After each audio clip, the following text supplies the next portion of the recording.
राजू आओ तो जरा, यहाँ देखो क्या हाल है इस गैस का। क्या हुआ प्रिया, मैं लेट हो रहा हूँ ऑफिस के लिए। अरे यार गैस की आवाज बड़ी अजीब आ रही है, कहीं कोई लीकेज तो नहीं है? मैं मम्मी को फोन करके पूछती हूँ क्या करना चाहिए। शादी के 2 साल बाद भी प्रिया हर बात अपनी माँ से पूछकर ही करती। सुबह का समय था, राजू ऑफिस जाने की तैयारी कर रही थी जब प्रिया किचन से चिल्लाई। प्रिया इतनी छोटी सी बात के लिए माँ को फोन करने की क्या जरूरत है, देख लेता हूँ ना मैं। नहीं, मम्मी को ज्यादा एक्सपीरियंस है इन सब चीजों का। Hello mummy. हाँ मैं प्रिया। मम्मी यहाँ ना गैस से अजीब आवाज आ रही है। हाँ अच्छा ठीक है मम्मी। फोन काटने के बाद मम्मी कह रही है तुरंत गैस बंद कर दो और गैस वाले को बुलाओ, और साथ में ये भी कहा है कि अगली बार गैस लेते समय कंपनी चेंज कर लेना। हाँ यार ये तो मैं भी समझ गया था, फिर भी तुमने फोन कर दिया। एक बार तो मुझसे भी बात कर लिया करो, हर बात पर तुरंत फोन खड़का देती हो। राजू ने गैस चेक की तो कुछ खास नहीं था, बस आवाज थोड़ी अलग आ रही थी। शाम को राजू ऑफिस से आया तो देखा प्रिया अपनी माँ से फोन पर बात कर रही है। हाँ मम्मी, आज मैंने ना आलू की सब्जी बनाई थी लेकिन नमक ज्यादा हो गया। हाँ अच्छा, अगली बार ना आटे का गोला ही डाल दूंगी। और मम्मी ये राजू का मूड ना आजकल थोड़ा अजीब रहता है, ऑफिस के काम की टेंशन है शायद। वो क्या है ना। प्रिया फोन रख दो, मैं आ गया हूँ। मम्मी राजू आ गया है। हाँ बात कर लेती हूँ बाद में। अच्छा बाय। यार प्रिया तुम दिन भर अपनी मम्मी से फोन पर लगी रहती हो, कभी नमक की बात, कभी सब्जी की, कभी मेरे मूड की। हाँ तो क्या हुआ, मम्मी से बात करने में क्या परेशानी है, वो मुझे अच्छी सलाह तो देती है। अरे लेकिन हर बात मम्मी से करनी जरूरी है क्या? कुछ चीजें हम दोनों मिलकर भी तो सुलझा सकते हैं। अगले दिन प्रिया कपड़े धो रही थी, तब उसे एहसास हुआ कि वॉशिंग पाउडर खत्म हो गया है। Hello mummy. हाँ मम्मी यहाँ ना वॉशिंग पाउडर खत्म हो गया है, कौन सा ब्रांड अच्छा रहेगा? हाँ सर्फ एक्सेल। अच्छा। मम्मी राजू ने कल मुझसे कहा ना मैं आपको ज्यादा फोन करती हूँ, ये कैसी बात है मम्मी? अरे बेटा तो बेटा ही होता है, वो अपनी माँ को ज्यादा प्यार करता है। तू परेशान ना हो, तू जब चाहे मुझे फोन कर सकती है, मैं तेरी माँ हूँ, कोई पराया तो नहीं हूँ। हाँ मम्मी आप बिल्कुल सही कह रही हो, शादी का मतलब ये तो नहीं होता कि अपनी माँ को फोन भी ना करे कोई। ये बातचीत राजू ने सुन ली थी, जो बालकनी में कपड़े सुखाने गया था। प्रिया अब तो वॉशिंग पाउडर के लिए भी फोन करना पड़ता है, एक काम करो ना, तुम्हारी माँ को यहीं लेकर आ जाओ। क्यों? हाँ तो क्या हुआ, मम्मी ने बहुत अच्छी सलाह दी, वो कह रही थी सर्फ एक्सेल बेस्ट है, कपड़े में दाग ही नहीं लगता। यार ये तो मार्केट जाकर भी पता चल जाता। प्रिया सच्ची ना हद करती हो तुम। राजू तुम्हें परेशानी क्या है मेरी मम्मी से, वो सिर्फ मदद करती हो, तुमको प्रॉब्लम क्या है मेरी माँ से? मदद करना अलग बात है प्रिया, लेकिन हर छोटी चीज के लिए फोन करना ये ठीक नहीं है। लगता है जैसे हम दोनों कुछ भी अपना आप कर ही नहीं सकते। उसी शाम राजू के मन में एक आइडिया आया। उसने सोचा कि अगर प्रिया हर बात में अपनी माँ को शामिल करती है तो वो भी अपनी माँ को शामिल करेगा। अगले दिन से राजू का नया खेल शुरू हुआ। अगले दिन राजू घर आया तो सीधा अपनी माँ को फोन लगाया। हेलो माँ, कैसी हो? माँ एक बात पूछनी थी, यहाँ बाथरूम का नल ना थोड़ा टाइट हो गया है, कैसे ठीक करूं? अरे बेटा प्लम्बर को बुला ले। और हाँ बहू तो ठीक है ना, खाना पीना सही से कर रही है कि नहीं? आज से तू तो याद ही नहीं करता मुझे, आज नल के लिए फोन कर रहा है, क्या बात है? वाह माँ, मान गए, माँ तो माँ ही होती है। वैसे माँ सब ठीक है। अच्छा एक बात और थी, आज ऑफिस में ना मेरे बॉस ने थोड़ा गुस्सा किया था, क्या करूं माँ? अरे बेटा परेशान ना हो, बॉस का गुस्सा करना तो आम बात है, तू अपना काम अच्छे से करता रहे। और हाँ बहू से कोई लड़ाई वड़ाई तो नहीं हुई ना? वैसे घर में मूड अच्छा रहेगा तो ऑफिस भी अच्छा लगेगा। वैसे क्या हो गया था बेटा? नहीं माँ कोई खास लड़ाई नहीं हुई, बस थोड़ा सा काम को लेकर टेंशन थी। ये बातचीत प्रिया सुन रही थी, वो गुस्से से भर गई। राजू ये क्या कर रहे हो, नल के लिए माँ जी से पूछना पड़ रहा है, और अब तुमने माँ जी से मेरे बारे में क्या कहा? मैंने तो कुछ नहीं कहा प्रिया, मैं बस अपनी माँ से सलाह ले रहा था, जैसे तुम अपनी मम्मी से लेती हो ना। वैसे सही बात है प्रिया, माँ ही है जो सब जानती है, तुम सही थी। अब मैं भी ना हर काम अपनी माँ से पूछ कर ही करूंगा। थैंक्स यार। राजू ये बिल्कुल अलग बात है, मैं अपनी मम्मी को घर के कामों के बारे में पूछती हूँ, लेकिन तुमने माँ जी को मेरे बारे में बताया कि हम दोनों में लड़ाई हुई है, ये गलत है राजू। अरे प्रिया तुम भी तो अपनी मम्मी को मेरे मूड के बारे में बताती रहती हो ना। कल तुमने कहा था मेरा मूड आजकल अजीब रहता है। वैसे मैं तुमसे लड़ाई नहीं, ऑफिस में मेरे बॉस से लड़ाई की बात कर रहा था। हाँ तो मम्मी मेरी है, मैं उनसे कुछ भी शेयर कर सकती हूँ, लेकिन तुम्हारी माँ को ये सब बातें बताना ठीक नहीं है। वाह प्रिया कितनी अजीब बात है, तुम अपनी मम्मी को सब कुछ बता सकती हो लेकिन मैं अपनी माँ को नहीं, ये कैसी बात है? राजू समझ क्यों नहीं रहे हो तुम? मैं अपनी मम्मी से सलाह लेती हूँ क्योंकि मुझे जरूरत होती है, लेकिन तुम सिर्फ मुझे तंग करने के लिए ऐसा कर रहे हो, तुम्हारी नीयत साफ नहीं है। मेरी नीयत साफ नहीं है। अरे प्रिया, मैंने सिर्फ तुमसे सीख ली है कि कैसे माँ को अपनी जिंदगी की हर बात में साथ में रखना चाहिए। और पता है क्या, तुम बिल्कुल सही है, माँ सब जानती है। अगले दिन राजू ने फिर माँ को फोन किया। हेलो माँ, आज सुबह कौन सा नाश्ता खाओ, पराठा या फिर पोहा? अरे बेटा, जो तेरा मन करे। लेकिन बहू क्या कर रही है, वो नहीं बना रही है क्या? नहीं माँ, अभी वो सो रही है, इसलिए मैंने सोचा कि मैं ही बना लूं। फोन की आवाज से प्रिया जाग गई। राजू, क्या हो रहा है? नाश्ते के लिए भी माँ जी को फोन कर रहे हो? हाँ, तो तुम भी तो हर चीज के लिए मम्मी को फोन करती हो ना। दिन भर यही सिलसिला चलता रहा। राजू हर छोटी बड़ी बात के लिए अपनी माँ को फोन करता और प्रिया अपनी माँ को। और अब राजू की माँ भी राजू को रोज फोन करने लगी। हेलो बेटा, क्या हाल है? आज तो तूने बहुत फोन किए थे, सब ठीक तो है ना? वो क्या है ना, तेरा फोन इतना आता नहीं, मेरी आदत नहीं है। हाँ माँ, सब ठीक है, और आदत नहीं है तो आदत डाल है। अब तो हर काम मैं तुझसे पूछ कर ही करूंगा। और बहू क्या कर रही है? उससे कोई लड़ाई तो नहीं हुई? नहीं माँ, कोई लड़ाई नहीं, क्या लड़ना उससे। इनफैक्ट उसी ने मुझे सिखाया कि माँ को हर बात बतानी चाहिए। वो भी बताती है तो मैं अभी क्यों ना बताऊं। अच्छा सुन, अगर कभी कोई भी परेशानी हो तो मुझे जरूर बताना, मैं आकर सब ठीक कर दूंगी। दूसरी तरफ प्रिया की माँ भी फोन कर रही थी। हेलो बेटा, तेरा राजू आजकल अजीब हरकतें कर रहा है क्या? तू बता रही थी वो भी अपनी माँ को फोन करने लगा है हर बात के लिए। ये तो ठीक नहीं है। भला माँ को बीच में लाने की क्या जरूरत है उसे? हाँ मम्मी, पता नहीं क्या हो गया उसको, ये भी वैसे ही करने लगा जैसे मैं करती हूँ। पर मुझे ना ये ठीक नहीं लगता हर बात माँ को बताना। मैं कब सो रही हूँ, कब उठ रही हूँ, क्या बनाया क्या नहीं बनाया, सब कुछ। तो एक काम कर बेटा, कल मैं आती हूँ तेरे घर, देखती हूँ क्या माजरा है। अरे 2-4 दिन सर पर रहूंगी तो अपने आप सुधर जाएगा। अरे जरूरत क्या है जो माँ को हर बात बताता है? बीवी से बात करे जो भी बात करनी है। प्रिया की माँ की ये बात राजू सुन लेता है।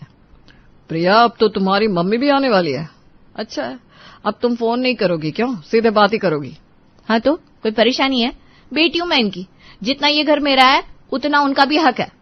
अरे नहीं नहीं, कोई परेशानी नहीं है, मैं भी अपनी माँ को बोल देता हूँ कल आ जाए।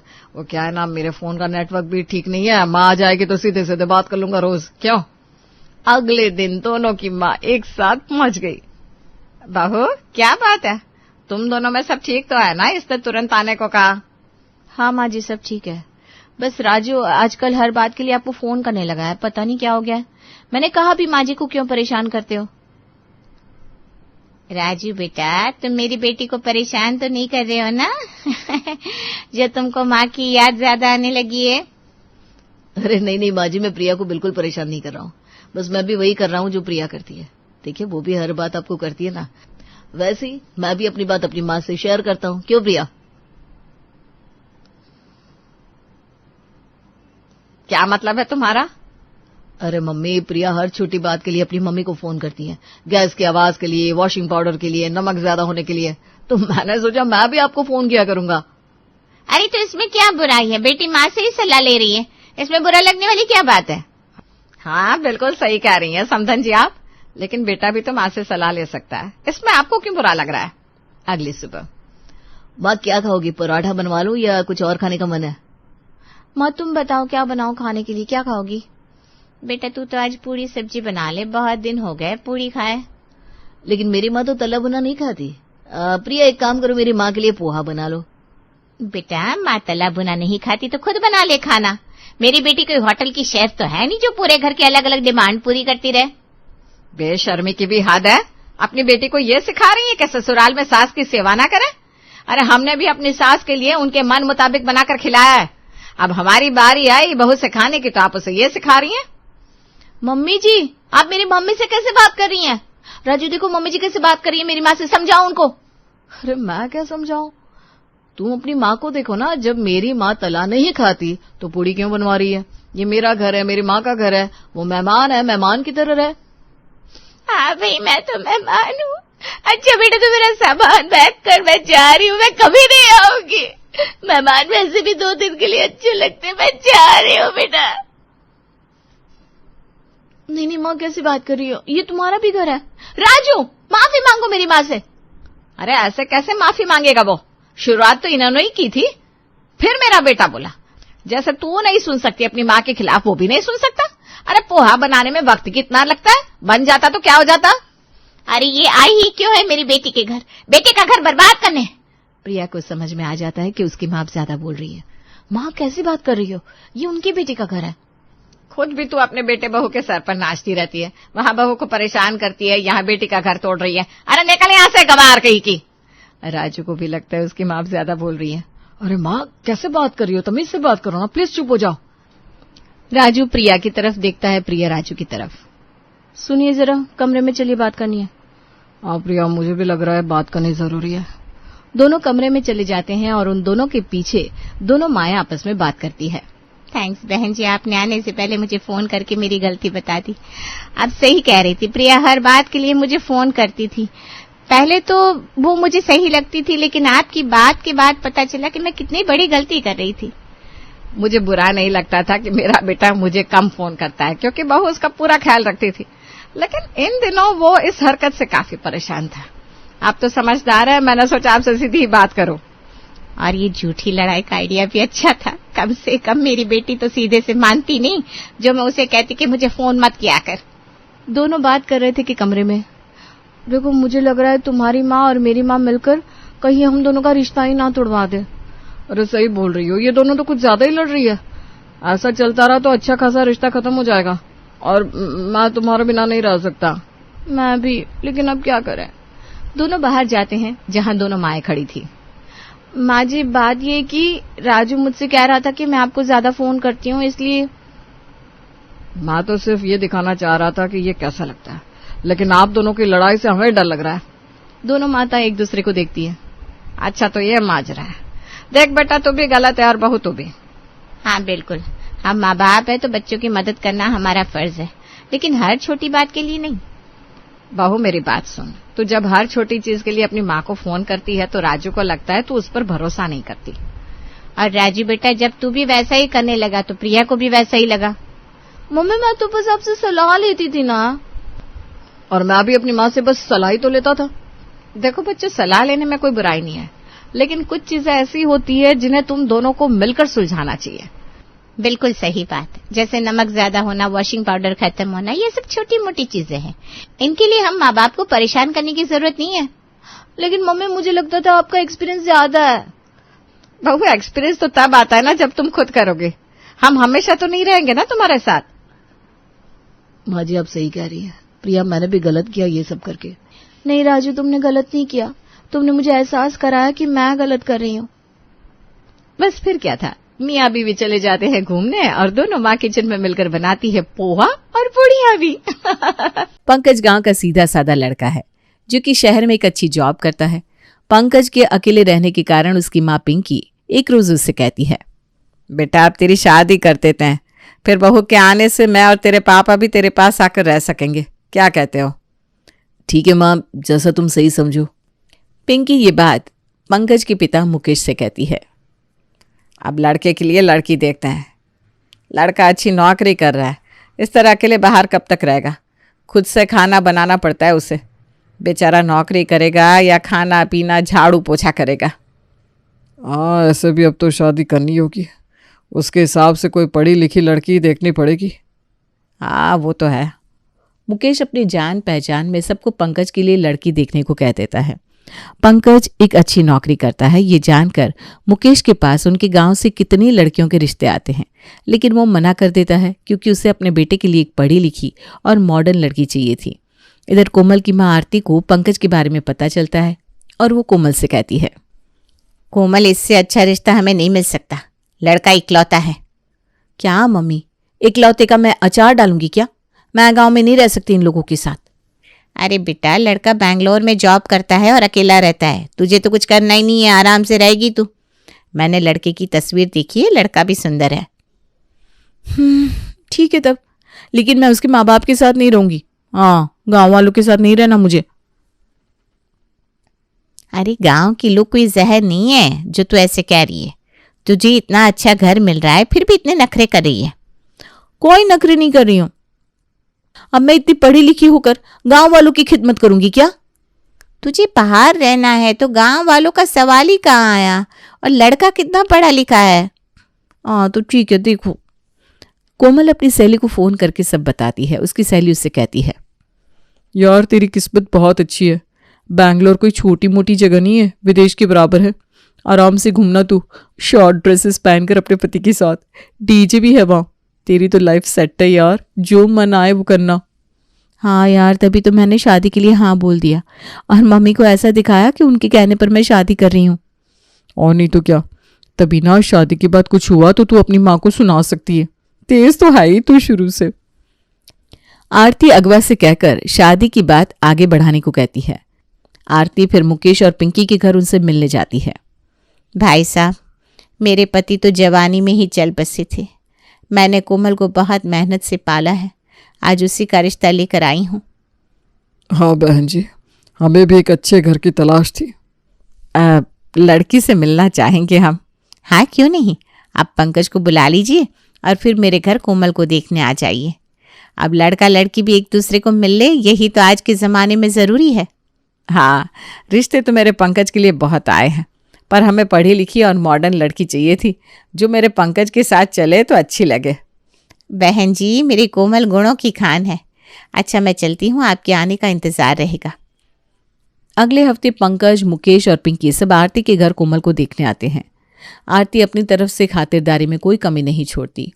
कोमल मुकेश और पिंकी को देखकर मुंह बनाने लगती है और खुद से कहती है, इन लोगों को मैं 2 मिनट झेल नहीं सकती। हाँ टकी। मुकेश आरती से कहता है, बहन जी इतना सब करने की क्या ज़रूरत थी, बस कोमल बिटिया को दिखा दीजिए। हाँ जी, अभी बुलाती हूँ। कोमल आजा बेटा। कोमल हाथ में चाय की ट्रे लेकर आती है। कोमल को देखते ही पंकज अपना दिल खो देता है। मुकेश और पिंकी को भी कोमल बहुत पसंद आती है। बहन जी बिटिया तो हमें पसंद है, हमारी तरफ से रिश्ता पक्का समझिए। मुझे भी ये रिश्ता मंजूर है, बस एक बार लड़के लड़की एक दूसरे से बात कर ले। हाँ हाँ बिल्कुल। पंकज और कोमल एक कमरे में एक दूसरे से बातें करते हैं। पंकज को देखकर कोमल इम्प्रेस हो जाती है और उसके दिल में भी लड्डू फूटने लगते हैं। पंकज कोमल को ये नहीं बताता कि शादी के बाद उसके माँ बाप रहने के लिए बैंगलोर आ जाएंगे। थोड़ी देर दोनों बातें करके दोनों शादी के लिए हामी भर देते हैं। कोमल पंकज से बहुत खुश थी। बहन जी आपको ज़्यादा कुछ करने की ज़रूरत नहीं है शादी में। आपके पास जितना होगा उतना ही खर्च करिएगा। हमें ज़्यादा शो ऑफ करने की आदत नहीं है। हमारे पास किसी चीज़ की कोई कमी नहीं है। भाई साहब, आपने ये कहकर मेरी सारी चिंता दूर कर दी। पंकज और कोमल की शादी अच्छे से हो जाती है और कोमल शादी के तुरंत बाद पंकज के साथ बैंगलोर चली जाती है। पंकज कोमल का गृह प्रवेश अकेले ही करता है। Pankaj, thank you for being in my life.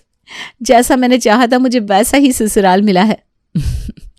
ये लो घर की चाबी और अब सब तुम्हें ही देखना है। ओके मेरी जान। कोमल पंकज के गले लग जाती है। शाम को उसके ऑफिस के कुछ दोस्त पंकज से मिलने आते हैं। यार हम भाभी को देखने आए। भाभी तो बहुत सुंदर है। कोमल अब तुम मेरे टीम में हो। हॉलीडे में अब हम सब साथ में घूमने चलेंगे। हाँ बिल्कुल। चल ये सब छोड़, अब बता शादी की पार्टी कब दे रहा है? चलो अभी चलते हैं किसी अच्छे रेस्टोरेंट में, वहाँ जमकर डांस और मजे करेंगे। कोमल रेडी हो जाओ। ओके अभी आती हूँ। कोमल एक नई दुल्हन की तरह साड़ी ना पहनकर एक छोटी सी फ्रॉक पहनकर आती है। सब कोमल को देखते रह जाते हैं। यार भाभी तो बहुत मॉडर्न है, हमारी तो खूब पटेगी। और अगले दिन दोनों घूमने के लिए गोवा चले जाते हैं। चले अब। पंकज सबको एक रूफटॉप रेस्टोरेंट में ले जाता है जहां सब बहुत एंजॉय करते हैं, रात भर नाचते हैं और सुबह 4 बजे वापस आते हैं। ऐसी जिंदगी पाकर कोमल के पैर तो जमीन पर टिक ही नहीं रहे थे। अगले दिन पंकज रात को घर आता है और कोमल के लिए फूल का गुलदस्ता लाता है। ये मेरी जाने मन के लिए। ओह सो स्वीट ऑफ यू। अगले हफ्ते हम हनीमून पर सिंगापुर जा रहे हैं तो पैकिंग कर लेना। सच में हम सिंगापुर जा रहे हैं? ओह माय गॉड, मेरी कोई भी फ्रेंड वहां नहीं गई पता है। मैं पहली हूं जो वहां जाऊंगी। तुम खुश हो ना? बहुत बहुत बहुत खुश हूं। कोमल अपनी सब सहेली और अपनी माँ को सिंगापुर जाने वाली बात बताती है। सहेलियां ये सुनकर अंदर से जल जाती है। वहीं आरती कहती है, देखा ना बेटा, मैंने क्या कहा था। दामाद जी अच्छे हैं, उनके साथ तू खुश रहेगी। आज खुश है ना तू? वो सब तुझे मिल रहा है जो तेरी सहेलियों ने कभी देखा भी ना होगा। हाँ मम्मी तुम सही थी। एक हफ्ते बाद कोमल और पंकज हनीमून के लिए चले जाते हैं। इसी तरह दिन बीतने लगते हैं और 15 दिन बाद दोनों वापस अपने घर आते हैं। ट्रिप बहुत अच्छी थी। मैं सोच रही हूँ क्यों ना मैं भी जॉब करने लगूं। घर में बैठे क्या करूंगी, मन ही नहीं लगेगा मेरा। तुम तो चले जाओगे अपने काम पर और मैं यहाँ बोर होती रहूंगी। इतने पढ़ने का क्या ही फायदा अगर मुझे नौकरी ना मिले। ठीक है, जो तुम्हें मन है कर लो। पंकज कोमल को HR की नौकरी लगवा देता है। अब वो भी जॉब पर जाने लगती है। कुछ दिन बीत जाते हैं और एक रोज पिंकी का फोन पंकज को आता है। बेटा, अब मन नहीं लगता हमारा। हम दोनों इस बुढ़ापे में कब तक अकेले रहेंगे। अरे माँ, इसमें क्या सोचना है, तुम और पापा यहाँ मेरे पास आ जाओ। अब तो तुम्हारी बहू भी आ गई है तुम दोनों का ख्याल रखने के लिए। ठीक है, तो हमारे टिकट कटवा कर भेज दे, हम आ जाएंगे। ठीक है माँ। पंकज अगले हफ्ते ही मुकेश और पिंकी की फ्लाइट की टिकट काट देता है। रात को जब कोमल पंकज को खाना परोस रही थी तब पंकज उससे कहता है, कोमल, अगले हफ्ते माँ पापा आ रहे हैं। क्या? कोमल एक बार को जोर से क्या कह देती है, फिर मन में सोचती है कहीं पंकज को बुरा ना लग जाए। शांत कोमल, शांत। ये लोग 2-4 दिन में वापस चले जाएंगे और क्या। हाँ, आ रहे तो आने दो। मम्मी जी पापा जी के आने से घर का माहौल भी अच्छा सा हो जाएगा। थैंक यू कोमल, मुझे तुमसे यही उम्मीद थी। अगले हफ्ते मुकेश और पिंकी बैंगलोर पहुंच जाते हैं। पंकज उन्हें लेकर घर आ जाता है। कोमल जींस टॉप पहने खड़ी रहती है। प्रणाम मम्मी जी पापा जी, आइए आइए। चाय बनाऊं या कॉफी? बेटा, मुझे तो चाय बना दे। जी पापा जी। कोमल रसोई में जाती है। पिंकी धीरे से पंकज से कहती है, पंकज, बहू ऐसे कपड़े पहन कर रहती है, ये तो सही बात नहीं है। ठीक है, तुम दोनों रहते थे तो पहनती थी, लेकिन हमारे सामने तो नहीं पहनना चाहिए ना। तू बहू से कह देना। हाँ माँ, ये सब बात तुम ही अपनी बहू से कहना। इन सब में मैं बीच में ना बोलूँ, वही ठीक रहेगा। ठीक बोल रहा है पंकज, घर के मर्दों को इन सब से दूर रखना चाहिए। ठीक है भाई, अब इस घर में मुझे ही सब ठीक करना होगा। इतने में कोमल चाय लेकर आती है। मुकेश और पिंकी चाय पीते हैं। बहू, तुम्हारे ससुर जी को ना शुगर है, इतनी चीनी की चाय अब मत बनाना। और हाँ, नाश्ते में उपमा बना लेना। जी मम्मी जी। पिंकी नहा धोकर आती है और कोमल से कहती है, बहू साड़ी पहन ले, हम मंदिर चलेंगे। मम्मी जी साड़ी? वो तो मुझे पहननी आती नहीं। यहाँ कोई साड़ी वाड़ी नहीं पहनता। वो सब मुझे नहीं पता कोई पहनते या नहीं पहनते, लेकिन तुझे पहनना होगा। मैं तुझे सिखा दूंगी साड़ी पहनना। अब मैं यहीं तो रहने वाली हूँ। कोमल के होश उड़ जाते हैं। क्या? अब आप वापस गांव नहीं जाओगी? नहीं, मेरे बेटे का घर है, मैं कहीं नहीं जाऊंगी, यहीं तो रहूंगी। मैं तुझे साड़ी पहनना सिखा दूंगी।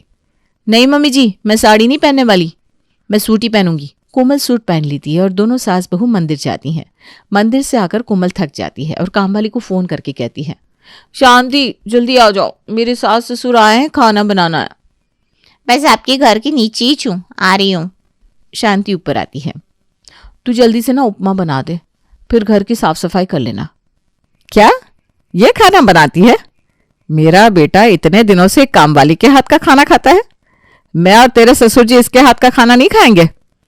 मम्मी जी, मुझसे तो भी काम नहीं होगा, मैं बहुत थकी हूँ। रोज मैं ऑफिस जाती हूँ, मैं खाना नहीं बना सकती।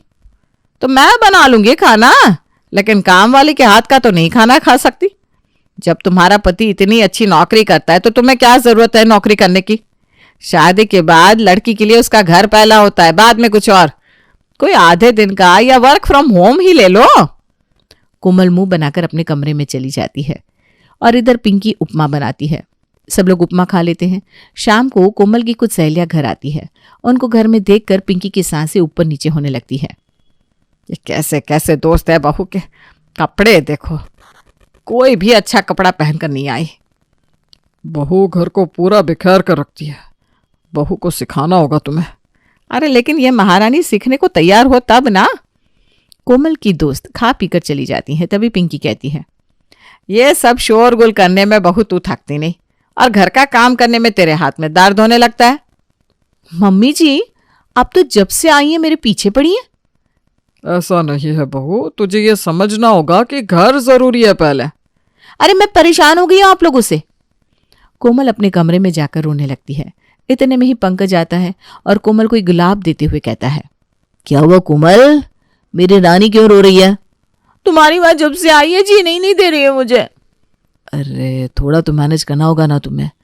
माँ खाना बनाने को ही तो कह रही है, तुम नाश्ता बना देना, मैं तुम्हारे लिए कोई वर्क फ्रॉम होम ढूंढ देता हूँ। मुझे नहीं करना वर्क फ्रॉम होम, तुम भी अपनी माँ की साइड ले रहे हो। अरे ऐसा नहीं है, चलो हम कहीं बाहर चलते हैं खाने को। मूड ठीक कर लो, अब चलो। पंकज कोमल को खाने पर बाहर ले जाता है। अगले दिन कोमल 8 बजे उठती है और जल्दी जल्दी तैयार होने लगती है। हड़बड़ में कोई सामान कहीं तो कोई सामान कहीं। कोमल शॉर्ट फ्रॉक पहनकर ऑफिस जाने के लिए निकलती है। तभी मुकेश कहता है, मैं बोलना तो नहीं चाहता बहू, लेकिन तुमने हर सीमा पार कर दी है। ये तक समझ नहीं रही हो कि किसके सामने कब और क्या पहने। मुकेश कमरे में चला जाता है। पिंकी कहती है, ये सब क्या है बहू, ढंग के कपड़े पहन। मम्मी जी ऑफिस में यही चलता है। पूरा घर बिखरा पड़ा है, ठीक से घर सजाकर नहीं रख सकती है क्या? ऐसी कौन सी नौकरी कर रही है? मेरा बेटा भी तो नौकरी करता था, लेकिन फिर भी आकर घर की सफाई, खाना, कपड़े करता था वो। मेरा बेटा कर सकता है तो तुम क्यों नहीं? मतलब आपको बहू नहीं, कोई काम वाली चाहिए थी, तो मुझे क्यों लाया आपने? पता होता मुझे तो मैं कभी इस घर में शादी करके नहीं आती। कोमल घर से चली जाती है। दोपहर में ऑफिस के लंच आवर में पंकज कोमल के लिए उसकी फेवरेट बिरयानी लाता है। कोमल, मुझे पता चला कि तुम टिफिन लेकर नहीं आई, तो मैं ले आया। बिरयानी? तुम्हारी माँ मुझे जीने नहीं देगी, दुखी हो गई हूं मैं। यार अभी खाना खा लो, मैं भी चलता हूँ, ऑफिस पहुंचने में टाइम लग जाएगा। कोमल बिरयानी खा लेती है। ऑफिस में वो सारी बात एक फ्रेंड को बताती है और वो उससे कहती है, यार इतना क्या सुन रही है अपनी सास का? अपने मायके चली जा, अकल ठिकाने आ जाएगी इनकी। तेरे में कोई कमी है क्या? तुझे तो अभी भी कोई भी लड़का मिल सकता है। हाँ यार, मैं अपने मायके ही चली जाती हूँ, इनकी कौन सुनेगा। शाम को पंकज कोमल को ऑफिस लेने आता है। फिर वो दोनों घूमते फिरते घर वापस आ जाते हैं। इसी तरह 4 दिन बीत जाते हैं। कोमल बहुत फ्रस्ट्रेट हो जाती है और एक रोज वो अपने मायके चली जाती है। पंकज कोमल को ढूंढता है। फिर उसके फोन पर एक मैसेज आता है जिसमें लिखा था, मैं अब वापस नहीं आऊंगी, तुम्हारी माँ मुझे जीने ही नहीं देती। पंकज बहुत फोन करता है लेकिन कोमल फोन नहीं उठाती। पंकज उसी वक्त दिल्ली के लिए निकल जाता है। अपने ससुराल पहुंचकर पंकज आरती से कहता है, मम्मी जी कोमल कहाँ है? वो तो अपने कमरे में है। बेटा क्या बात है, आप तो मुझे बताओ। मम्मी जी आप अपनी बेटी से ही पूछिएगा, मैं उसके कमरे में जा रहा हूँ। पंकज कमरे में जाकर कोमल को बहुत मनाता है लेकिन वो मानने को तैयार ही नहीं होती। मैं नहीं आने वाली, चाहे जो हो। मैं तुम्हारा इंतजार करूंगा, मेरा दिल और मेरा घर हमेशा तुम्हारी राह देखते रहेंगे। पंकज आंखों में आंसू भर के वहां से चला जाता है। पंकज इस हालत में होता है, ना वो अपने माँ बाप को कुछ बोल सकता है ना ही कोमल को। उधर आरती को समझ में नहीं आता कि बात क्या हुई है। इसी तरह कुछ दिन बीत जाते हैं और एक रोज कोमल जब अपने फ्रेंड से बात कर रही होती है तब आरती सुन लेती है, यार मैंने अपना ससुराल ही छोड़ दिया है और अब ना पंकज को तलाक दे दूंगी। तुझे पता है सोनल, वो थी ना हमारे साथ कॉलेज में, उसका तलाक हो गया क्योंकि उसका पति उसको वक्त नहीं देता था। और वो प्रीति थी ना, उसके पति का तो किसी औरत के साथ अफेयर चल रहा था। बेचारी ने लास्ट में से तलाक दे दिया। मेरे बारे में तो तुझे पता ही है, मेरी तो लव मैरिज हुई थी। उसके बाद भी शादी के बाद ना वो बदल गया। मुझे वक्त देना तो दूर, उल्टा मुझ पर शक करता था। ये सुनकर अच्छा नहीं लगा कि तेरा भी तलाक हो जाएगा। तभी आरती वहां आकर कहती है, बेटा तू बहुत गलत कर रही है, ऐसा घर तुझे कभी नहीं मिलेगा। ससुराल में सबको एडजस्ट करना पड़ता है, किसी को थोड़ा तो किसी को कम। पंकज हीरा है, उसके पास लाखों ऑप्शन होने पर भी वो तेरे पर टिका है। मम्मी तुम उन लोगों की साइड मत लो। कोमल तभी वहां से रेस्टोरेंट जाती है जहां उसने अपने एक्स बॉयफ्रेंड को मिलने बुलाया था। कैसे हो आशुतोष? ठीक हो, अच्छी चल रही है लाइफ। क्या तुम मुझसे अभी भी प्यार करते हो? हाँ करता तो हूँ। तो हम शादी कर लेते ना।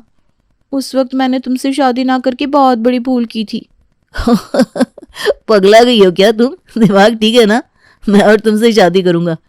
तुम्हारे जैसी कई लड़की को मैंने छोड़ दिया और तुम्हें लगता है कि मैं तलाकशुदा लड़की से शादी करूंगा? मेरी जूती, इसलिए बुलाया था। आशुतोष वहां से चला जाता है। कोमल को पंकज के साथ बिताए दिन याद आने लगते हैं। मैंने बहुत बड़ी गलती कर दी। मेरा पति मुझे सर आंखों पर रखता है, थोड़ा सा उसके प्यार के लिए मैनेज तो कर सकती हूँ मैं। मम्मी जी और पापा जी तो थोड़ी दिक्कत करते हैं, बाकी सबके तो पति ही अच्छे नहीं है। थोड़े से एडजस्टमेंट के कारण मेरा घर टूट जाएगा और मैं एक तलाकशुदा औरत बन जाऊंगी। नहीं, मैं अपने पति के पास वापस चली जाऊंगी। कोमल की आंखें खुल जाती है। वो उसी वक्त अपने ससुराल चली जाती है। पंकज कोमल को देखकर खुश हो जाता है और कोमल उसके गले लगकर कहती है, पंकज, मैं अभी कभी नहीं जाऊंगी तुम्हें छोड़कर। अपने परिवार को मैं समेट कर रखूंगी। मुझे पता था तुम मेरे पास वापस आ जाओगी।